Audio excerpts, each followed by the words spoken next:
एक आवारा पशुआं हैं, उनकी व्यवस्थाएं की जाए।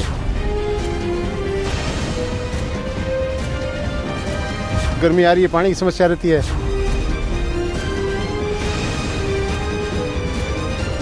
एक तो जानवरों की समस्या बहुत है। नालियां जो हैं आज भी।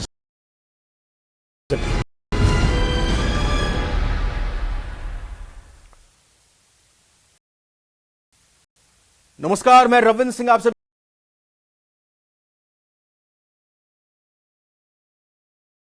Report card. जी हां, और इस शो में आज बात होगी उस सीट की, उस विधानसभा सीट की जिसे शहीद वीरों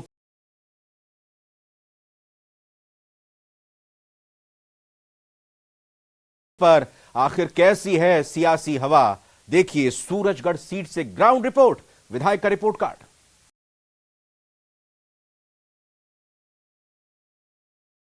क्षेत्र में और सूरजगढ़ विधानसभा क्षेत्र अपने आप में अहम स्थान रखता है, क्योंकि यह पहले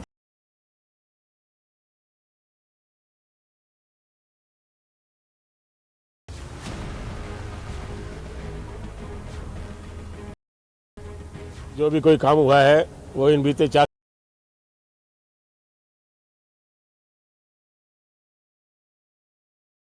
सबसे बड़ा दुर्भाग्य है कि सूरजगढ़ नगर पालिका में जो भ्रष्टाचार है उसके ऊपर वर्तमान विधायक हैं, पूर्व विधायक दोनों चुप्पी साधे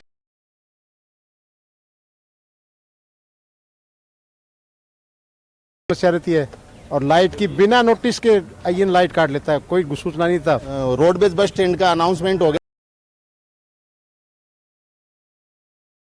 बस स्टैंड बनना चाहिए। यहाँ पे एक मेडिकल कॉलेज होनी चाहिए बच्चों के लिए, जो यहाँ से दूर जाना पड़ता है जयपुर जिले। जल का जो समझौता हुआ था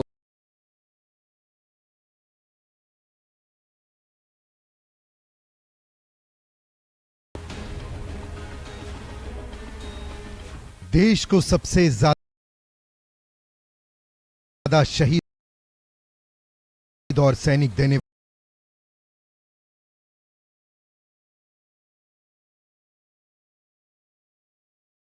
काफी जागरूक है। शेखावटी रीजन में आने वाले इस जिले में 7 विधानसभा सीटें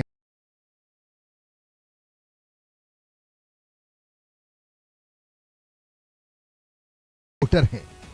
सूरजगढ़ विधानसभा क्षेत्र है वो 1962 में अस्तित्व में आया था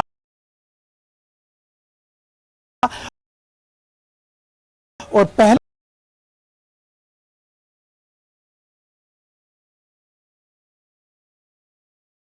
चुनावों को देखें तो 1998 में कांग्रेस के हनुमान प्रसाद विधायक बने।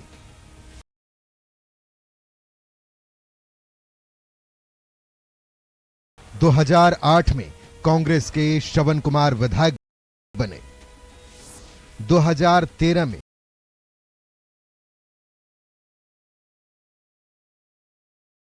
कांग्रेस के श्रवण कुमार विधायक बने। 2018 में बीजेपी के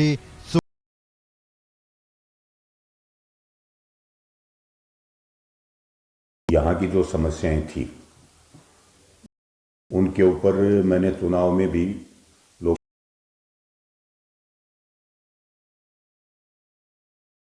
क्षेत्र में युवाओं के लिए सरकारी कॉलेज अभी तक नहीं है, तो हमने दूसरे में सरकारी कॉलेज यहाँ खुलवाई। उसके बाद बुहाना के युवाओं की मांग थी कि अकेले सूरजगढ़ अकेला बुहाना भी तो इसमें है, तो उसके अगले सेशन में हमने बुहाना में सरकारी कॉलेज खुलवाई और आज वो दोनों कॉलेज चल रही हैं। उसमें छात्रों की संख्या अच्छी है, लेकिन विडंबना इस बात की है कि सरकारी कॉलेज खुलाने के बाद भी इसमें जो लेक्चर्स देने चाहिए थे वो ये सरकार नहीं दे पाई। ये इसकी अक्रमण्यता। सूरजगढ़ विधानसभा क्षेत्र जाट बहुल्य है। पिछले चुनावों में बीजेपी के सुभाष पुनिया ने कांग्रेस के श्रवण कुमार को करीबी मुकाबले में 3,500 वोटों से हराकर जीत दर्ज की थी। आंकड़े बताने के लिए काफी हैं कि जाट वोट बैंक को अपने पाले में लाने के लिए दोनों ही प्रमुख राजनीतिक दल जाट नेताओं पर दांव खेलते रहे हैं। वो तो बजट वो तो जरिया है ही नहीं ना, तो वो देखे ना क्या है। नहीं, जो पेयजल जो कह रहे हैं कि मैंने पेयजल की जो की है व्यवस्था वो तो आप देख लो, पानी के लिए देख लो ना, पानी चला आता है तो व्यवस्था मैं कर रहा हूँ। क्या कोटा दिया, उसने क्या किया, वो तो वही देखेगा, मैं क्या देखूँ। मेरे पास तो प्रधान जी का कोटा है।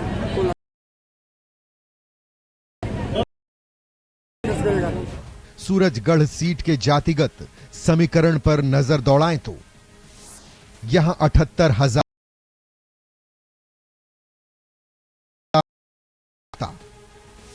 43,000 एससी मतदाता, 23,000 राजपूत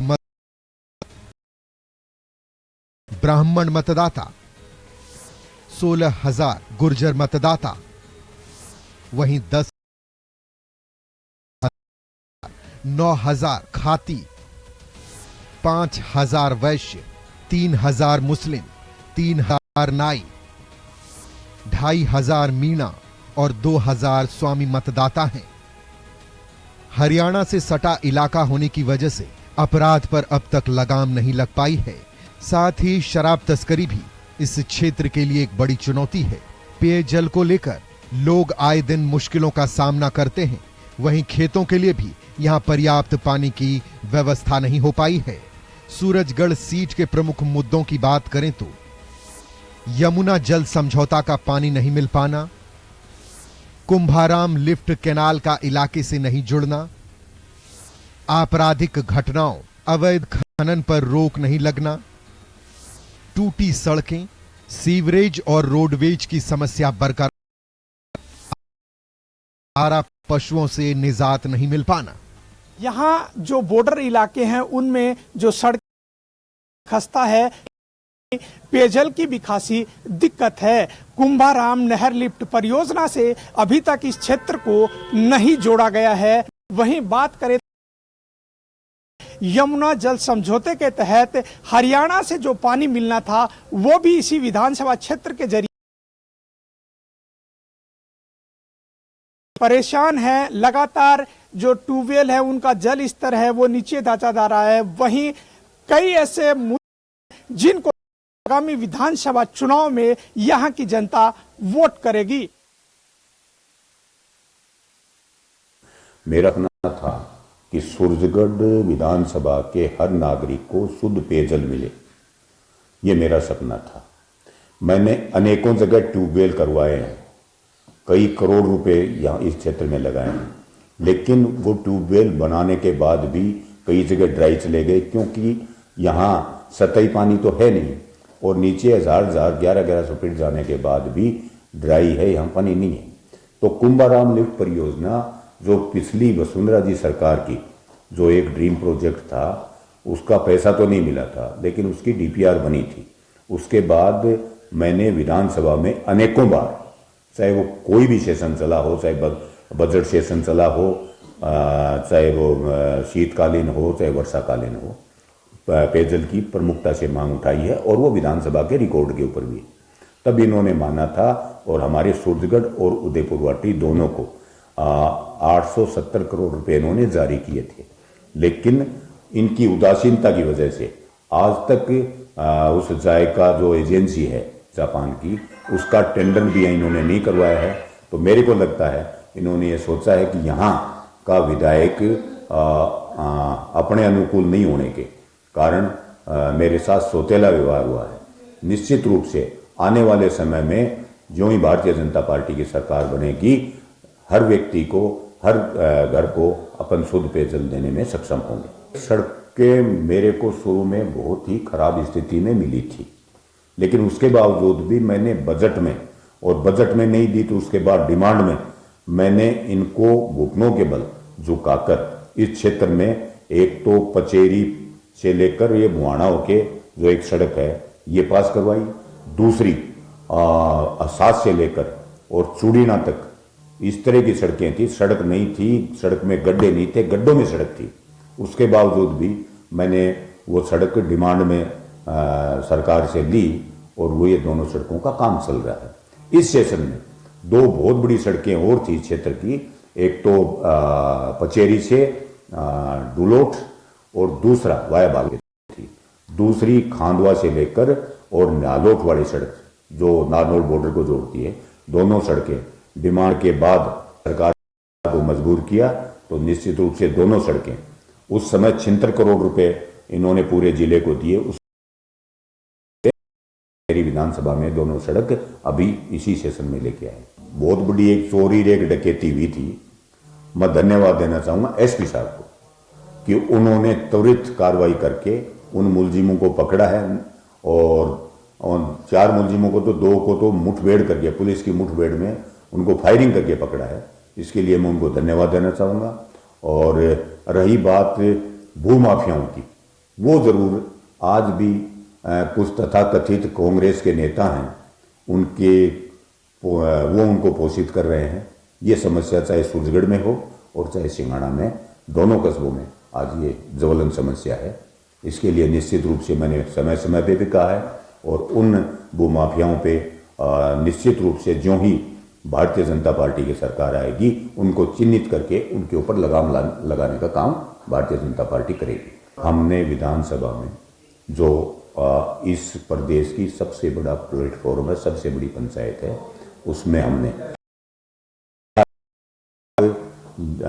इस मामले में कम से कम निष्पादन करा किसान को राहत देने।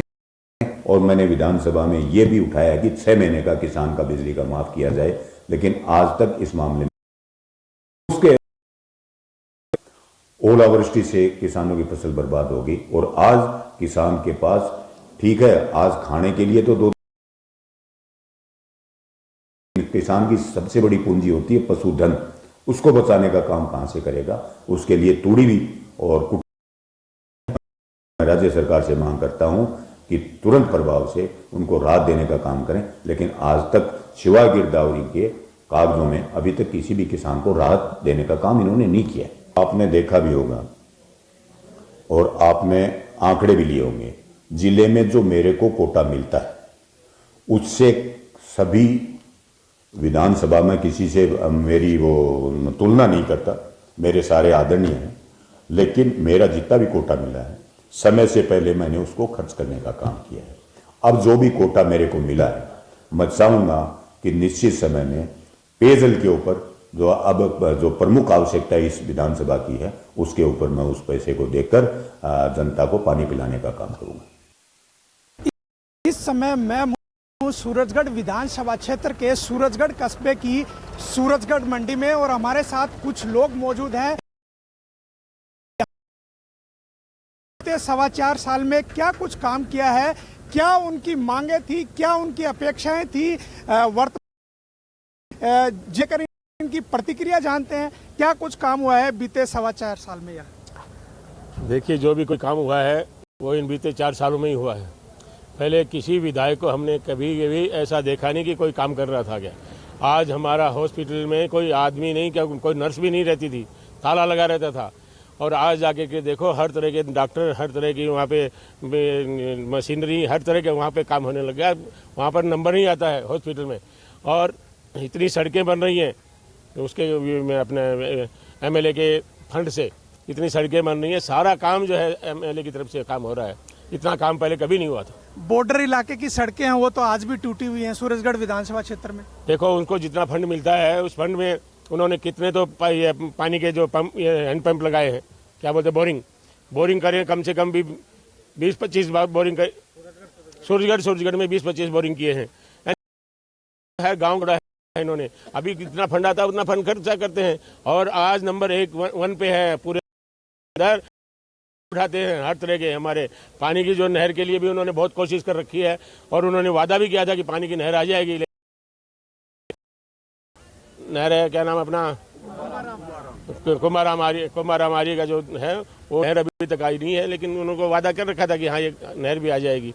और लेकिन काम में लगा रहता है। सुबह 9 बजे हमारा विधायक घर से निकल जाता है और रात को 9 बजे ही घर में आता है वापस। हर गांव में, हर गली में, हर घर में जाके आता है। चाहे शादी हो, चाहे कोई किसी की मृत्यु हो गई हो चाहे वैसे हो, लेकिन हर जगह ऐसा विधायक हमने पहली बार देखा है। कौन कौन सी समस्याएं हैं जिनका आप निदान चाहते हैं सूरजगढ़ विधानसभा क्षेत्र में, जो अभी तक जिन पर काम होना चाहिए था? ये सफाई है, लाइटें हैं, रोडें हैं, ये कार्य यही चाहिए। और जो विधायक साहब है फिलहाल मौजूद में, वो अच्छी छवि के है, ईमानदारी की छवि के है। नहीं, छवि तो स्वच्छ है, पर कामकाज को किस नजरिए से देखते हैं? काम को भी ठीक देखते हैं, हर आदमी को देखते हैं, हर आदमी का कार्य देखते हैं और करते भी हैं। सूरजगढ़ विधानसभा क्षेत्र में कौन कौन से काम हैं जिनको होना चाहिए था आपके नजरिए से? सूरजगढ़ विधानसभा में सबसे पहले कुंभाराम लिफ्ट परियोजना के लिए अथक प्रयास करने चाहिए थे, लेकिन ये हमारा सौभाग्य है कि हमारे मुख्यमंत्री जी ने कुंभाराम लिफ्ट परियोजना के लिए बजट दिया है। इनके लिए मैं मुख्यमंत्री जी को धन्यवाद देता हूँ। सबसे बड़ा दुर्भाग्य है कि सूरजगढ़ नगर पालिका में जो भ्रष्टाचार है उसके ऊपर वर्तमान विधायक हैं, पूर्व विधायक दोनों चुप्पी साधे हुए हैं। इससे बड़ा दुर्भाग्य ही सूरजगढ़ नगर पालिका का हो नहीं सकता है। यदि जनता का मन को टटोला जाए तो 90% लोग सूरजगढ़ नगर पालिका में जो भ्रष्टाचार और उसके भारी खिलाफ है, लेकिन दुर्भाग्य है कि दोनों ही विधायक नहीं बोले, पूर्व वर्तमान, मैं बोलूं भविष्य के विधायक भी नहीं बोल रहे हैं। यदि ये इस तरह का भ्रष्टाचार व्याप्त है यहाँ पर, ऐसा कोई भी काम नहीं है सूरजगढ़ नगर पालिका में जो बिना पैसे दिए हो जाता है। स्थानीय चेयरमैन बीजेपी की है, वो उन्होंने केवल कोरम पूरा किया है, वो उन्होंने केवल एक चेयरमैन की कुर्सी प्राप्त कर ली है, वो कोई प्रतिकार नहीं करती है। बिना पैसे लिए सूरजगढ़ नगर पालिका में कोई भी एक भी बंदा कोई काम नहीं करवा सकता है। क्या कुछ और समस्याएं हैं जिनका सूरजगढ़ विधानसभा क्षेत्र में या सूरजगढ़ कस्बे में काम होना चाहिए? एक तो क्या है कि यहाँ पे है पानी की जो व्यवस्था है, वो यहाँ पे सीवरेज की जरूरत है। आम आदमी नालियाँ गंदी रहती हैं और मच्छर मक्खियाँ बहुत भिन्न बनाते हैं। एक तो ये, एक आवारा पशुआं हैं, उनकी व्यवस्थाएं की जाए गांव-गांव में। और तो सब ठीक ही ठीक चल रहा है। कुछ यहाँ पे क्षेत्रीय क्या है कि भूमाफिया हैं, गरीब आदमियों को परेशान कर रहे हैं, उनकी ज़मीनें हड़प रहे हैं, उन पे भी ध्यान दे सरकार। तो ये जो वर्तमान विधायक का जो 4.25 साल का कार्यकाल है, इसको किस नजरिए से देखते हैं? संतुष्ट नहीं सर। क्या क्या काम और होने चाहिए सूरजगढ़ विधानसभा क्षेत्र में? सूरजगढ़ विधानसभा में तो रोडवेज का बस स्टैंड नहीं है, एक तो बस स्टैंड की आवश्यकता है। एक यहाँ पे गर्मी आ रही है, पानी की समस्या रहती है, और लाइट की बिना नोटिस के आईएन लाइट काट लेता है, कोई सूचना नहीं था, तो उससे गरीब आदमी बिना नोटिस के लाइट कट जाती है, एक घोषित लाइट कटौती होती है। ये समस्या आ रही है। तो पानी की अब गर्मी में भयंकर समस्या आ रही है, कई वार्डों में पानी की समस्या 8-8 10 दिन मोटरें ठीक नहीं होती। वाटर सप्लाई का बहुत ही लूज काम है यहाँ। वाटर सप्लाई बिल्कुल निष्क्रिय है। वाटर सप्लाई पहली बात तो आईएन बैठता ही नहीं है, आईएन को कभी देखते नहीं है। अभियान में पट्टे नहीं बनते किसी के भी। तो सरकार तो बोल रही है कि हम आमजन को पट्टे उपलब्ध करवाने को लेकर अभी भी आगामी दिनों में भी शिविर लगेंगे। अभी भी लग रहा है, अभियान चल रहा है, लेकिन अभी सरकार के पास पैसा जमा ही नहीं हो रहा। अभी पैसा बंद है, अभी वो बंद है, दलाली चल रही है, सिर्फ इतना ही काम हो रहा है। कि आपने बताया कि सूरजगढ़ मंडी पूरे उत्तर भारत में से बड़ी मंडियों में से एक है। इसी प्रकार यहाँ की नगर पालिका भी सबसे पुरानी नगर पालिका में एक है। उसके बावजूद भी रोडवेज की कनेक्टिविटी प्रॉपर अभी तक नहीं हो पाई है। आज नागरिक को झुंझुनू जयपुर सीकर जाना होता है तो 2-4 ही बसें डायरेक्ट जयपुर के लिए मिल पाती है। तो यहाँ जयपुर के लिए डायरेक्ट कनेक्टिविटी होनी चाहिए। साथ में और रोडवेज बस स्टैंड का अनाउंसमेंट हो गया, परंतु अभी तक धरातल पे उतर के नहीं आया। आज तक रोडवेज बस स्टैंड नहीं बना, रोडवेज बस स्टैंड बनना चाहिए, मेरे तो ये मांग है। और साथ में सीएससी में सभी उपकरण उपलब्ध होने के बावजूद भी एक्सरे के लिए अवेलेबल नहीं है टेक्नीशियन। तो और मरीज जो आते हैं उनके प्राथमिक उपचार देने के बाद उनको तुरंत झुंझुनू रेफर कर दिया जाता है, जबकि इस तहसील हेडक्वार्टर के अंदर कम से कम एक हॉस्पिटल कम से कम 55 बेड का तो होना ही चाहिए। हमारी ये मांग है। गांव में क्या कुछ विकास कार्य होने चाहिए? पानी की खासी दिक्कत है इस इलाके में। पानी खूब है हमारे एरिया में, चल रहे हैं अभी तो। एक तो लवारिस जानवरों की समस्या भारी है। गौशाला धिंगड़े पंचायत में पड़ा हुआ और वो अनुदान मिल रहा कोने वाला सहयोग से वो चला रखी है। क्या कुछ काम होने चाहिए सूरजगढ़ विधानसभा क्षेत्र में? यहाँ पे एक मेडिकल कॉलेज होनी चाहिए बच्चों के लिए, जो यहाँ से दूर जाना पड़ता है, जयपुर जिले जैसे राजधानी जयपुर राजस्थान की, वहाँ पे जाना पड़ता है, काफ़ी प्रॉब्लम आती है यहाँ पे। और बाकी जो बस स्टैंड है उनका स्थायी होना चाहिए, जो काफ़ी सालों से इसका वो चल रहा है। और बाकी गायों के लिए एक गौशाला बड़ी होनी चाहिए कि जानवरों के लिए कोई अच्छी जगह मतलब खाने की व्यवस्था हो, सब यहाँ पे कोई आवारा पशु ना घूमे, जिसकी वजह से एक्सीडेंट वगैरह कुछ ना हो। और क्या कुछ कामकाज होने चाहिए नगरीय क्षेत्र के हिसाब से? सूरजगढ़ कस्बा काफ़ी बड़ा है और जो रूरल क्षेत्र है उनमें भी क्या कुछ कामकाज होने चाहिए जो बीते 4.25 साल में नहीं हो पाए हैं? जो अनऑथराइज वर्क्स कर रखे हैं गलियों के अंदर, उन गलियों को सुधारना चाहिए। गलियों की नालियां जो हैं आज भी सड़ रही हैं, उन नालियों को साफ करना चाहिए।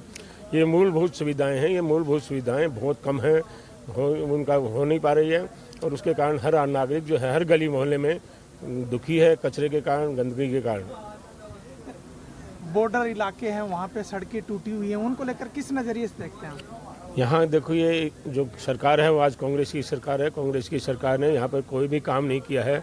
यहाँ एक विधायक हैं जो बीजेपी के हैं और उन्होंने जो भी काम किए हैं वो उन्होंने किया है और वो भी कर रहे हैं।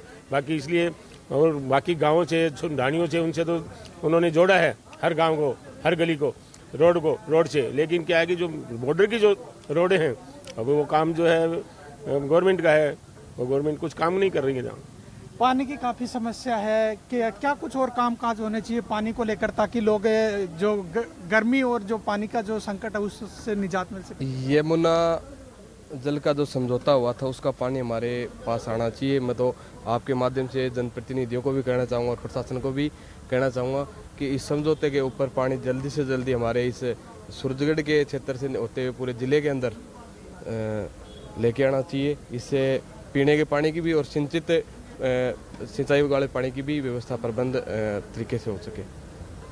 तो ये थी सूरजगढ़ की जनता जिनकी राय थी कि यहाँ पर बीते 4.25 साल में जो अनेक समस्याएं हैं, जैसे टूटी सड़कों की है, सीवरेज की है और जो पानी की है वो खासी समस्या है। इनका कहना है कि जो 1994 में यमुना जल समझौता हुआ था उसको लेकर भी काम होना चाहिए ताकि यहाँ के किसानों को है पानी के संकट से निजात मिल सके। करसन सिंह शेखावत, न्यूज़ 18 राजस्थान, झुंझुनू।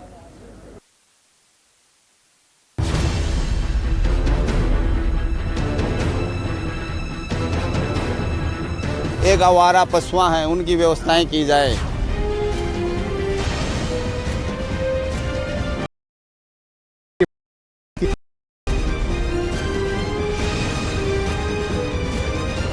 एक तो लवार जानवरों की समस्या, नालियां जो हैं आज भी सड़ रही हैं, उन नालियों को साफ करना चाहिए।